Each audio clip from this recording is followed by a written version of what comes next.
Today we celebrate the 80th anniversary of the Feast of Our Lady's Immaculate Heart. I was rather amazed to find out that it was only put in 1945. But it makes some sense. Our Lady of Fatima asked for devotion to her Immaculate Heart. And Pope Pius XII responded to that and put this feast into place, and praise God. We think of what this feast is about. Our Lady's Immaculate Heart, certainly we can look at the sinlessness and so on, which is exactly what it means. Immaculate means without stain. So she does not have the stain of original sin. She has no stain of any sin ever in her life. And yet, there is another aspect to this that we have to be able to recognize. It's something that perhaps is a little bit hidden, but if you listen carefully at the gospel, at the end of the gospel, it does not say discipulis in te sua domo. It just says discipulus in te sua. He took her into his. Obviously, the implication is he took her into his home. But that's not what it says. His what? That's the question we have to look at. He took her into his heart. Just as we can say with our Blessed Lady, she had to conceive in her heart before she could conceive in her womb, we can say the same thing about the beloved disciple. Had to take Our Lady into his heart before he would take her into his home, which is important because it's exactly what Our Lady had to do. Because she had to conceive you and me in her heart. And it is there that we grew, and it is from there that we received our new birth. So we have been received into the Immaculate Heart. Why is that important? Because the Immaculate Heart is the refuge of sinners. By nature, we might think exactly the opposite. Her heart is pure, her heart is immaculate. There's no room for somebody like me in a place that is pure and beautiful, in a place that is pure love, and I am certainly anything but. How could Our Lady ever allow somebody like me into her Immaculate Heart? Her heart is not immaculate in order to set her apart from the rest of us. Her heart is immaculate precisely to bring us to her Son. That's what her whole existence is about.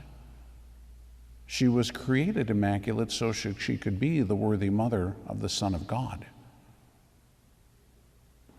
But that motherhood, which began in her heart, continues in her heart. We see that, for instance, in St. Luke's Gospel, when twice he tells us that Our Lady took all of these things into her heart and she pondered them. Her heart, as a woman's heart, always remained receptive. It always remained open. It always remained loving. And because she is a mother, her heart remains that way. And it cannot be any other way. But she is a mother not just to our blessed Lord, but to every single person who is a member of the mystical person of her Son. That's you and me.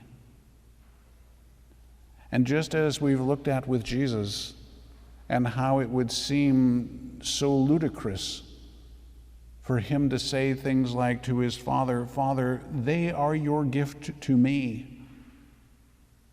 Like, really?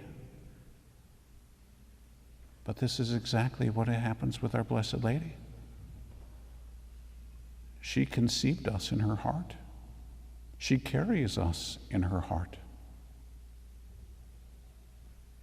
And so her heart remains open to us. Not because we are deserving of being there, but because she loves us so much that she wants us there, because she protects us there, because she forms us there, because it is there that we learn what it means to be a member of Jesus Christ. St. Louis de Montfort points out that because our Blessed Lady only had one son, she only knows how to form one child. A mother of a big family has to form all kinds of kids, and you form them in different ways based on their personality. Our Lady only knows how to form one person, and therefore with each one of us, she will form us into the perfect image and likeness of her Son, because that's the only person that she has formed. And what a blessing for us. So no matter what our circumstances, no matter how far we have gone from what we should be about, her heart remains open and steadfast. Her heart remains loving. Now the question then comes back to that other point. When it looks at the beloved disciple and took her into his, it's simply what it says. Are you willing to take Our Lady into your heart? Are you willing to open your heart and allow her in? That's what needs to happen. Because even if we are in her heart, we can still try to keep her at an arm's distance. We can try to ignore her. But if she is in our heart, we can't do that. And then there's this wonderful exchange that takes place. As we have looked at many times, if you want to get into the Sacred Heart of Jesus, the easiest way is to get into the Immaculate Heart of Mary. And if you want to get into the Immaculate Heart of our Blessed Mother, the easiest way is to go to the Sacred Heart of Jesus, because her heart is inside of his and his heart is inside of hers.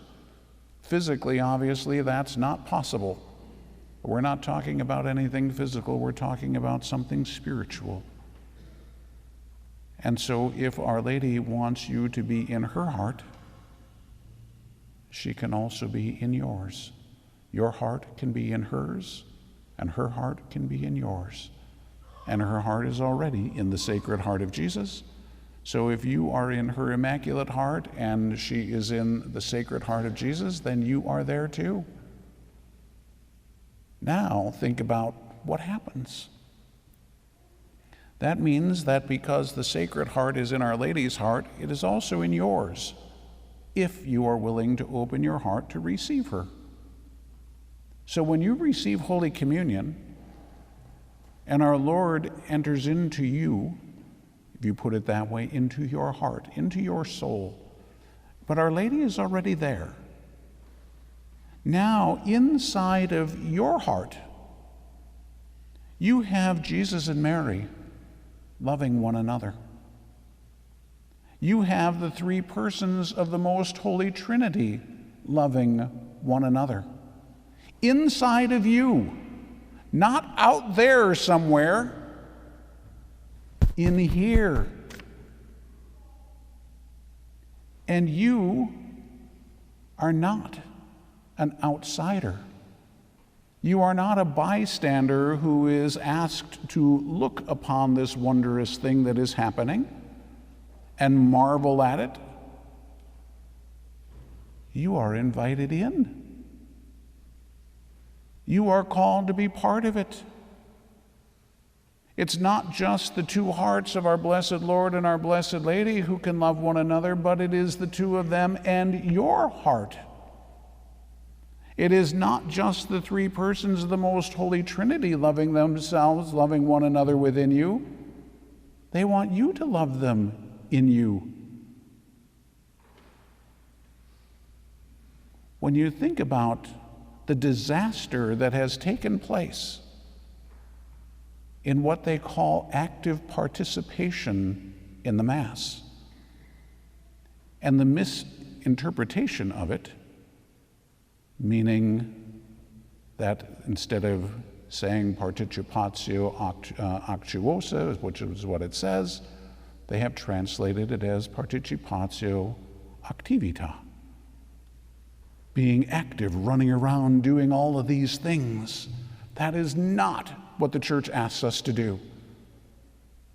Nowhere does the church ask us to be running around doing all these things, but you know what? The devil has succeeded because now nobody prays, because we're all running around doing things. We're ministers of whatever. I'm a minister of hospitality, or I'm a minister of the word, or whatever goofball thing they want to come up with next. That is not what the church has asked for. The church asks for participatio actuosa, which is the interior activity of the heart, to be united with what's going on the altar, and to be united with what is happening in your heart. It is to unite your heart with the heart of Jesus. It is to unite your heart with the heart of Mary. To be actively doing it. You're not a passive observer in what is going on. And that's a twofold thing. People get into this, oh, well, the priest is up there doing his thing, you know. Oh, no. You are not a passive observer at Mass. You are to be participating in what's going on. Unite yourself with the sacrifice. Unite your sufferings with the sacrifice. Put it all there. Put your heart into it. But when you receive Jesus in Holy Communion, where better can there be active participation? To make an active choice, to be able to say, I am going to unite myself with what is happening. The three persons and the two hearts loving one another within me. And they want you to be part of it. Talk about he took her into his own. That's you. Remember in St. John's Gospel, we have two people whose names are never mentioned. Our Blessed Lady, because as woman, that points back to the prophecy of Genesis, that there would be enmity between the woman and the serpent. And then St. John never mentions his own name.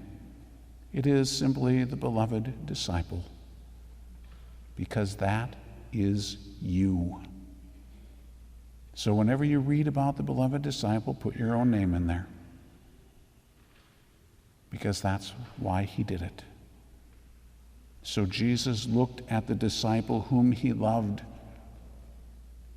said, behold your mother. And he took her into himself. Yes, he took her into his house. But, again, think about what we say right before Holy Communion. Domine non sum degnus ut intre sub tectum meum sed tantum dic verbo et senabitur anima mea. I am not worthy that you should enter under my roof. You're not taking him into your house, you're taking him into your heart. Your house. The dwelling place of God. That's where you are taking him, receiving him. So the disciple is even going to take her into his house. That is first and foremost your soul, your heart. That's where he wants to be received. That's where he wants to be loved. That's where he is already loving you and inviting you into that love. So that's the beauty of what is happening here. What Our Lady has already done for 2,000 years. She's not saying, hey, my son and I have this great thing going on over here. No, she's saying, my son and I have this great thing going on in here. And I want you to be there. I want you to be part of it. I don't want you to be an outsider. You're one of us. I conceived you in my heart. I carried you in my heart. You were born from my heart when my heart was opened by the sword of sorrow. And now you remain in my heart. Let me into yours, so that the love that I have for my son will be in you, so that the love that I have of the three persons of the Trinity, as the daughter of the Father, as the mother of the Son, as the spouse of the Holy Spirit, those will be happening in you. All of this, and you become part of it. So ponder that. Just like Our Lady, she took all these things into her heart and pondered them. But don't just ponder them in your head. Ponder them in your heart. Open your heart. Receive her. Receive him. And receive the love that God wants to give to you.